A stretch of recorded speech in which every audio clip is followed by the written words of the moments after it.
অভিজিৎকে kidnap করছে মুক্তি দেখে নেয় বিহান। কম্পাসকে রিসার্চ ল্যাবে খারাপ অবস্থা দেখে ঋতুজা অনিমেষের ওপর ক্ষেপে ওঠে। বলে যে, তুমি এরকম এক্সপেরিমেন্ট কম্পাসের ওপর করলে কেন? তোমাকে আমি ছাড়বো না।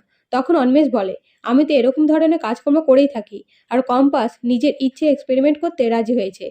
এই দেখুন, বন্ডে সই করেছে কম্পাস। তখন ঋতুজা বলে, কোন বিজ্ঞানী এক্সপেরিমেন্ট করছিলেন তার বায়োডাটা দেখান। তখন অনিমেষ বায়োডাটা দেখালে কম্পাস বলে, এতে কোনো লাভ হবে না। আমার কাছে ভিডিও আছে। আমার প্রথম থেকেই সন্দেহ হয়েছে যে হঠাৎ করেই আমাকে রাতে এক্সপেরিমেন্টের জন্য ডাকা হলো কেন। তাই এক্সপেরিমেন্টের আগে আমি ব্যাগে ভিডিও চালু করে রাখি। সাথে সাথে বিহান স্যারকে প্রমাণ দেখানোর জন্য বিহান স্যারের ফোনে ভিডিওটা কানেক্ট করে দিই। এই বলে ছদ্মবেশী মনালিসার ভিডিও দেখে বিহান বলে, এটা মনা, চিনতে পারা যাচ্ছে না।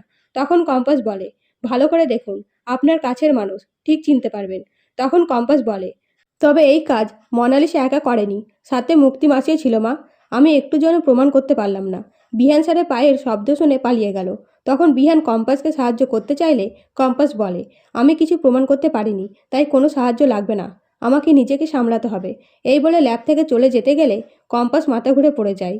তাই বিহান কম্পাসকে নিজের বাড়ি নিয়ে যেয়ে ডাক্তারকে ডেকে চিকিৎসা করায় কম্পাসের। এমনকি কম্পাস ওষুধ খেতে না চাইলে বিহান কম্পাসকে ওষুধ খাইয়ে দেয়। অন্যদিকে মুক্তি মেঘমালাকে ফলো করে কম্পাসের বাবার খোঁজ পেয়ে যায় এবং মেঘমালাকে অজ্ঞান করে দিয়ে একটা পরিকল্পনার মাধ্যমে কম্পাসের বাবাকে কিডন্যাপ করতে যায়। তো কম্পাসের বাবাকে কি কিডন্যাপ করতে পারবে? অবশ্যই কমেন্ট করে জানাবেন আপনাদের মতামত। ধন্যবাদ।